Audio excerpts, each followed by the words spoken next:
아멘. 오늘은 사도행전 13장의 말씀을 통해서 우리가 하나님의 말씀을 함께 나누도록 하겠습니다.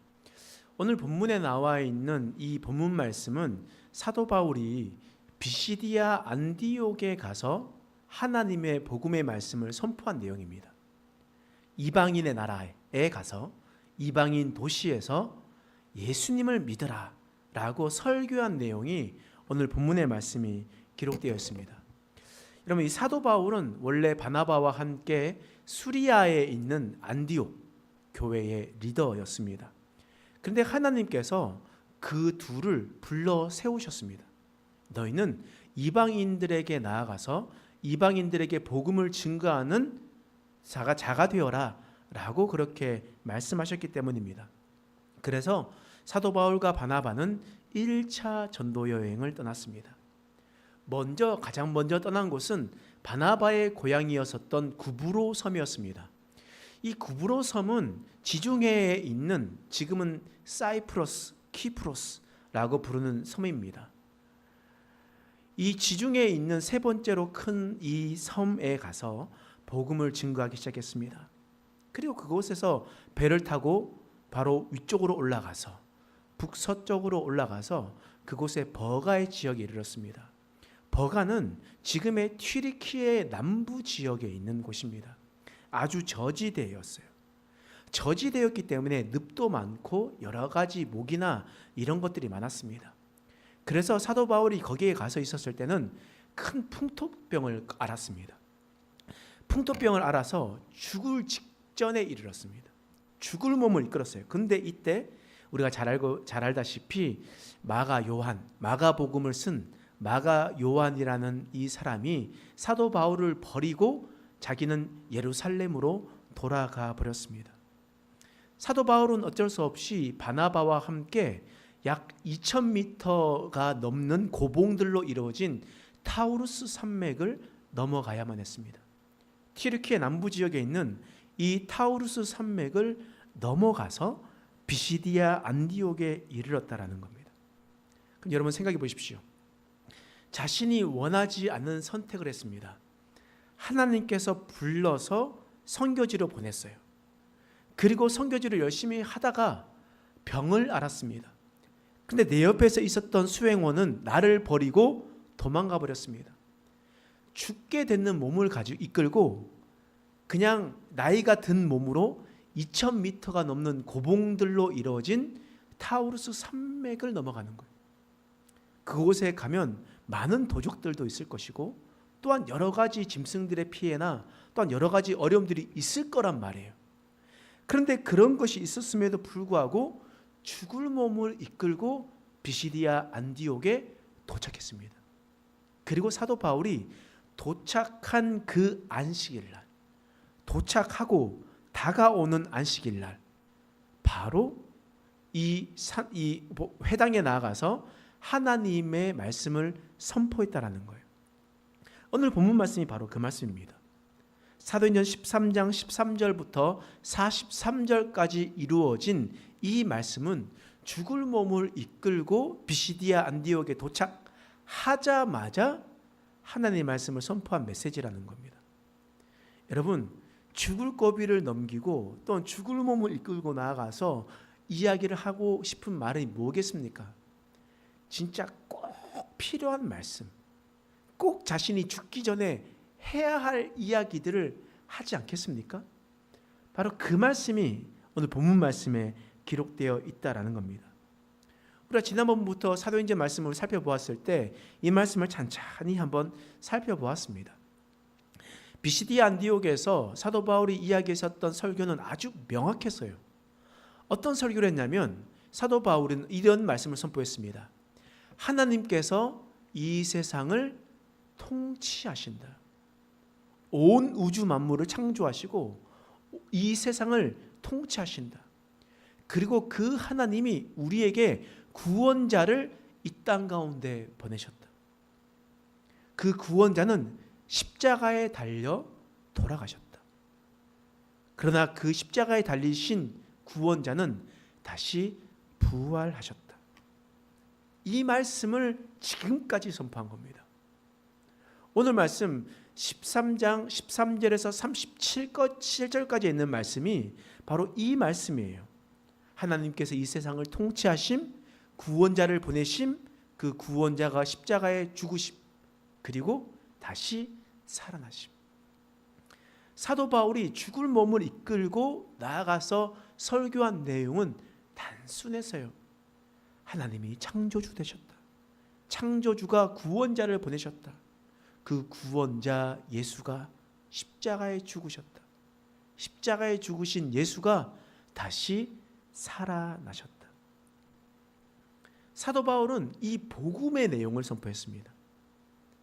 가장 중요하고 가장 본질적인 하나님의 메시지를 사도 바울은 죽을 몸을 이끌고 나아가서 선포했다라는 거예요.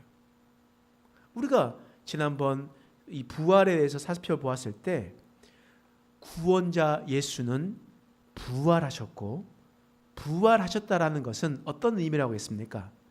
죽었다가 다시 살아나고 다시 죽지 않는 것, 영원히 사는 것, 몸이 썩지 않는 것이 부활이라 이야기했습니다. 예수님이 바로 이런 부활의 존재가 되었다라는 거예요. 여러분, 처음 아담의 모습이 어떻습니까? 처음 아담의 모습은, 죄를 짓기 전에 아담의 모습은요, 영원히 사는 존재였습니다. 그런데 죄를 짓고 난 다음에 죄가 이 땅에 들어와서 사망이 들어오게 된 겁니다. 여러분 믿으십니까? 그러므로 아담은, 처음 창조된 아담은 영원히 사는 존재였다라는 거예요. 근데 아담과 하와가 죄를 지어서 사망이 들어왔고, 죄의 삭은 사망이기 때문에 사망이 이 땅 가운데 들어오게 되었습니다. 따라서 아담과 하와 이후로 모든 사람들은 그 죄로 말미암아 죽음을 경험할 수밖에 없게 되었습니다. 여러분, 현대 종교라는 이단 책자가 있거든요. 이단 책자를 제가 예전에 계속해서 보면서 구독해서 본 적이 있었는데, 그때 하나의 글귀가 기억이 납니다. 어떤 글귀였냐면, 대한민국에 자신이 하나님이라고 부르는 사람이 30여 명이 있대요. 자신이 하나님이래요. 그리고 자신이 예수라라고 부르는 사람도 그 정도 있대요. 그러니까 자신이 신이라라고 얘기하는 사람이 이 한국에 약 100명 정도 있다고 합니다. 일단 저는 아닙니다. 저는 신이 아니거든요. 여러분, 하지만 우리가 기억해야 될 것이 있어요. 우리가 기억해야 될 것은 무엇이냐면요, 우리의 구원자는 어떤 자가 되어야 되냐면요, 썩어지는 사람은 구원자가 될 수가 없습니다. 썩어지는 사람이 구원자가 될 수가 없어요. 왜냐하면 죽는다는 것은 우리와 똑같다는 겁니다. 썩어진다라는 것은 우리와 똑같은 사람이라는 거예요. 일반적인 사람이라는 겁니다. 스스로 자기를 가리켜 하나님이라고 이야기한 사람이 있습니다. 구원자, 예수, 보혜사라고 부르는 사람이 있습니다. 통일교회의 문선명, 그리고 하나님교회의 안상홍, 어머니 하나님이라 불렀던 장길자, 신천지의 이만희, JMS의 정명석 등등 자신이 구원자라고 이야기합니다. 하나님이고 예수고 그리스도고 보혜사라고 그렇게 이야기를 하는 거예요. 그런데요, 제가 분명하게 이것은 미래에 대해서 예언을 하겠습니다. 그 사람들은 다 죽습니다. 반드시 죽어요. 그 사람들은 다 썩어져 없어지는 사람이라는 겁니다. 바꿔 말하면 어떤 이가 우리의 구원자가 될 수 있는가? 우리의 구원자가 될 수 있는 분이라는 것은 바로 썩어지지 않는 분이어야 됩니다. 썩어지지 않는 분이 바로 우리의 구원자입니다. 왜냐하면 그 사람으로 인해서 하나님께서 처음 창조하신 모습을 보여주셨고, 예수님을 통해서 처음 창조된 인간의 모습을 회복시켜 주셨고, 예수님의 부활하신 모습 때문에 우리에게 소망을 주셨기 때문입니다. 그러므로 썩지 않는 사람이 있다면 그분이 바로 우리의 구원자라는 거예요. 누굽니까? 바로 예수님 아니겠습니까? 죽은 권세를 이기시고 다시 살아나신 분이 누구십니까? 무덤에서 썩지 않고 그 무덤에서 나오신 분이 누구예요? 영원한 생명을 얻고 부활의 첫 열매가 되신 유일하신 신이시자 인간이신 분이 누구십니까? 안 들려요. 이거는 믿음이 없는 거예요. 확신이 없는 거예요. 누굽니까 했을 때 다음부터 이러지 마세요. 아시겠죠? 자, 다시 한 번 더 얘기하겠습니다. 우리의 구원자 되시는 분이 누구세요? 예수님이에요. 예수님이 유일한 부활자 되십니다. 부활의 첫 열매가 되시는 분이라는 거예요. 그런 분을 믿고 보고 알고 있었던 사도 바울이 지금 죽을 몸을 이끌고 나아가서 비시디아 안디옥에서 복음을 증거하는 겁니다. 설교를 하는 거예요. 너 예수님 믿어봐. 그러면 너에게 복이 있을 거야.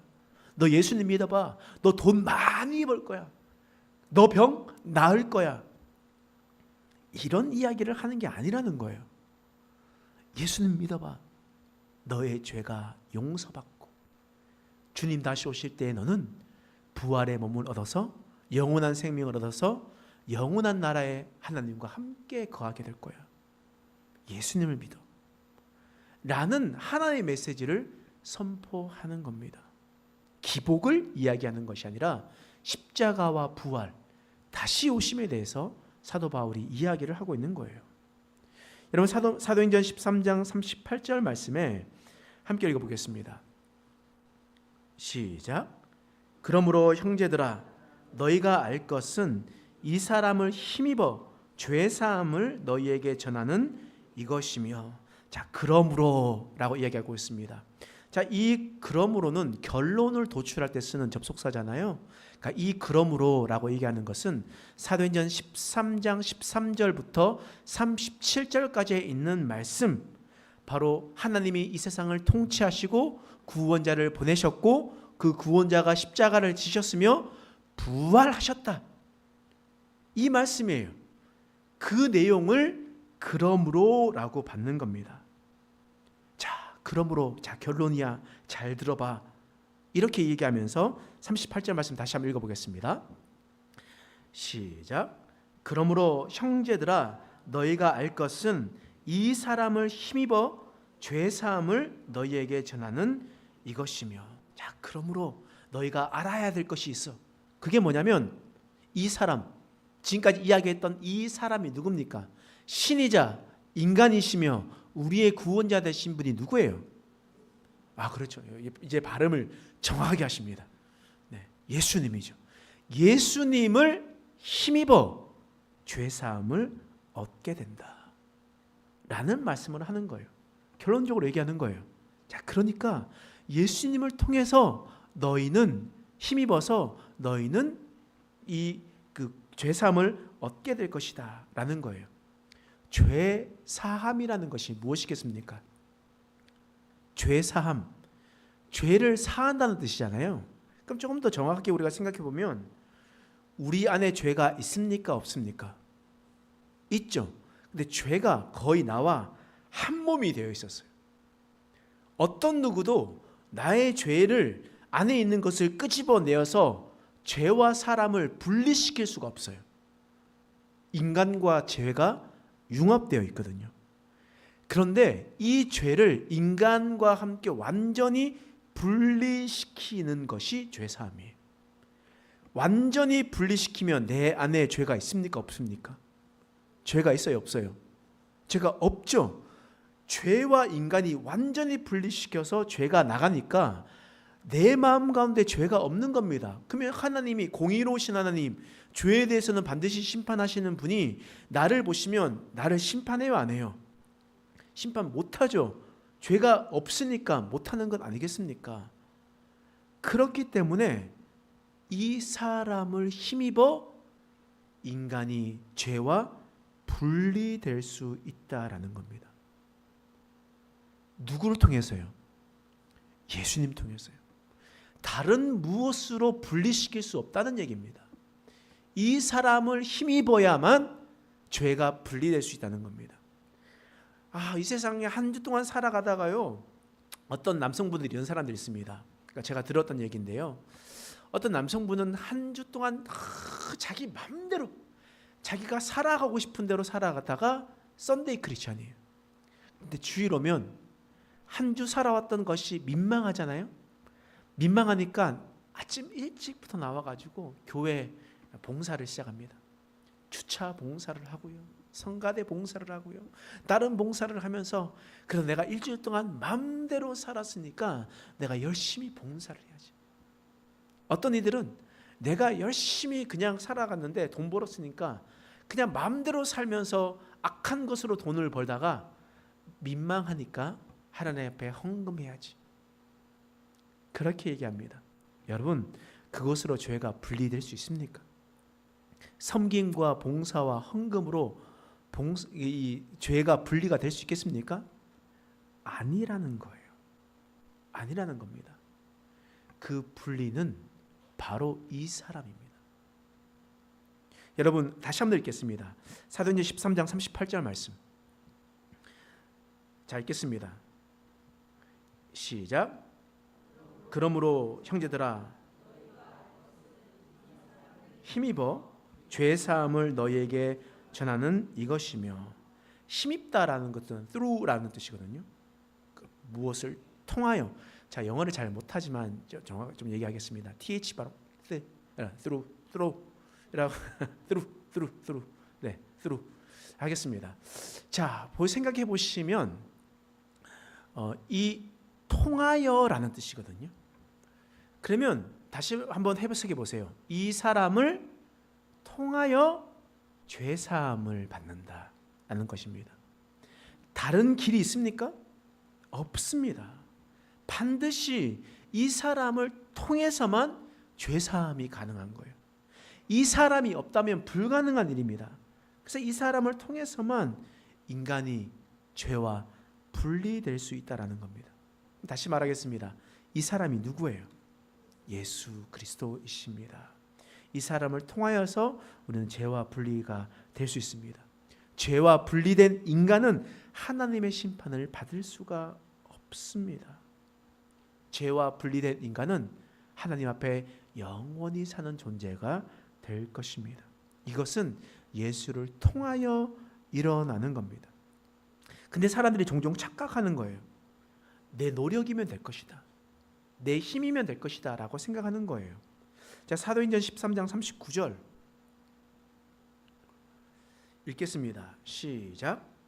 모세의 율법으로 너희가 의롭다 하심을 얻지 못하던 모든 일에도 이 사람을 힘입어 믿는 자마다 의롭다 하심을 얻는 이것이라. 모세는 분명하게 이야기하고 있는 거예요. 모세의 율법으로 의롭다 하심을 얻지 못하던 모든 일, 그러니까 율법을 통해서 의롭다 하심을 얻을 수 있다는 말이에요? 없다는 말이에요? 없다라는 얘기입니다. 모세의 율법을 통해서 우리에게 완전히 의롭다 하심을 얻을 수가 없다라는 거예요. 여러분요, 법이 뭐예요? 법은 잘못했냐 잘못하지 않았냐를 분별하는 기준이 되는 겁니다. 그러니까 자신이 잘못했으면 죄를 지은 거고, 자기가 잘못되지 않았으면 그냥 괜찮은 사람인 거예요. 괜찮은 사람이에요. 법은 죄를 깨닫게 하고 무엇이 잘못됐는지를 판단해 주게 하는 겁니다. 그래서 로마서 3장 20절 말씀에 이런 말씀이 있죠. 읽겠습니다. 시작. 그러므로 율법의 행위로 그의 앞에 의롭다 하심을 얻을 육체가 없나니 율법으로는 죄를 깨달음이니라. 율법은 죄를 깨닫는 거예요. 법을 지키는 것은 당연한 일입니다. 법을 지키지 않다라는 것은 그 법을 통해서 우리는 알 수 있는 거예요. 여러분, 그래서 내가 율법을 지키면 되겠지, 말씀에 11조를 하라 했으니까 11조를 하면 되겠지, 내가 예배를 지키려고 했으니까 예배를 나오면 되겠지, 이렇게 얘기하는 것은요, 당연한 거예요. 그 법을 지키는 것은 당연한 겁니다. 근데 그 법을 지키지 않았을 때에 너는 잘못되었다. 너는 법을 지키지 않았으니 죄인이다 라는 판명을 하게 되는 겁니다. 여러분 생각해 보십시오. 그러면 우리가 하나님의 율법 613가지가 되는 이 하나님의 율법을 잘 지켰습니까? 하나도 어기지 않았습니까? 그러면 우리가 의롭다 여겨짐을 받겠지만, 그러나 우리는 하나님 앞에 율법을 너무나 많이 어겼습니다. 그러므로 율법을 통해서 우리가 의로운 사람이라 이야기할 수가 없는 거예요. 다시 말하면 죄인이라는 겁니다. 의로운 사람은 죄인이 아닌 사람. 여러분, 우리는 죄인이라는 겁니다. 그런데 우리가 의로워질 수 있는 방법을 또 이야기하는 거예요. 39절 말씀 다시 한번 읽겠습니다. 시작. 또 모세의 율법으로 너희가 의롭다 하심을 얻지 못하던 모든 일에도 이 사람을 힘입어 믿는 자마다 의롭다 하심을 얻는 이것이라. 자, 이 사람을 힘입어 믿는 자마다 어떻게 된다고요? 의롭다 하심을 얻는다는 겁니다. 여기서 힘입어는 아까 전에 있었던 그 전치사와 달라요. 이건 좀 더 어려운 전치사인데요. 여러분 혹시 in이라는 전치사 들어보셨어요? in이라는 전치사는요, 안에서 라는 뜻이거든요. 이 사람 안에서 믿는 자마다 의롭다 하심을 얻는 것이다 라고 이야기를 하고 있는 겁니다. 너희가 구원함을 얻고 싶으냐, 너희가 의로워지고 싶으냐, 그러면 예수 안에 있어라. 예수님 안에서 그를 믿어라. 그러면 믿는 자마다 너희는 의롭게 여겨질 것이다. 너희는 예수를 통해서 너희는 죄사함을 얻게 될 것이다. 분리가 될 것이다. 그러면 그 예수님을 통해서 어떻게 할 수 있느냐? 너희가 예수 안에 예수 믿으면 너희는 죄와 분리가 될 것이고 너희는 의로워질 것이며 너희는 구원함을 받게 될 것이다 라고 말씀하고 있는 겁니다. 따라서 지금 사도 바울이 지금 계속해서 말씀하셨던 이 말씀의 결론이 뭐냐면, 너가 구원자이신 예수를 믿느냐? 너가 구원자 예수가 우리 죄를 위해서 십자가에 지신 것을 믿느냐? 여러분들은 안 믿으세요? 다시 한번 하겠습니다. 이거 약간 잘 안 맞네요. 다시 한번 물어볼게요. 자, 너희가 구원자임을 믿느냐? 네. 할렐루야. 네, 그러면 너희가 구원자 예수가 우리 죄를 위하여 십자가에 지심을 믿느냐? 너희가 우리의 구원자 예수가 부활하심을 믿느냐? 너희가 그것을 믿는 자마다 의로워질 것이다. 하나님께서 말씀하고 있는 겁니다. 여러분 어떻습니까? 여러분들은 죄사함을 받았습니까? 죄사함은 바로 예수를 통하여 이루어지는 것입니다. 여러분들은 구원함을 받았습니까? 예수 안에서 예수를 믿는 자마다 구원함을 받게 될 것입니다. 사도 바울이 죽을 몸을 이끌고 나아갔었던 것은 분명했어요. 다른 것이 없었습니다. 바로 예수 그리스도였습니다. 오직 우리의 유일한 길, 오직 예수였습니다. 우리가 그 예수를 믿고 살아간다면 하나님께서는 우리와 죄에서 분리시켜 주실 것이고, 주님께서 다시 오시는 그날 우리가 영원한 육체를 받아 부활의 소망으로 영원히 살아가게 될 때 하나님께서는 우리에게 구원의 길로 인도해 주실 겁니다. 양과 염소를 나눈 것과 같이, 그리고 알곡과 가라지를 나누었던 것과 같이 하나님께서는 그때 우리를 놀라우신 구원의 은혜로 초대하게 될 것입니다. 그것은 예수를 힘입어 가능합니다. 예수를 통하여 가능하고 예수 안에 있을 때 가능합니다. 우리가 이 변하지 않는 이 진리, 이 복음 앞에 우리가 하나님 앞에 온전히 서나가는 저와 여러분 되시길 간절히 축원합니다. 기도하겠습니다. 하나님, 사도 바울이 죽을 몸을 이끌고 나아가서 선포했었던 것은 오직 예수였습니다. 십자가의 죽으심과 부활하심, 다시 오심이었습니다. 하나님, 우리가 다른 것을 바라지 않고 오직 예수님만 의지하며 나아가는 자가 되게 하여 주시옵소서. 우리가 하나님께 나아갈 수 있는 것은 십자가에 지신 예수 그리스도의 보혈로 나아갈 수 있습니다. 예수를 힘입어 나아갑니다. 하나님, 우리가 오직 예수님만 품으며 하나님을 섬기며 살아갈 수 있는 우리 인생 되게 하여 주시옵소서. 감사드리며 예수님의 이름으로 간절히 기도드립니다. 아멘.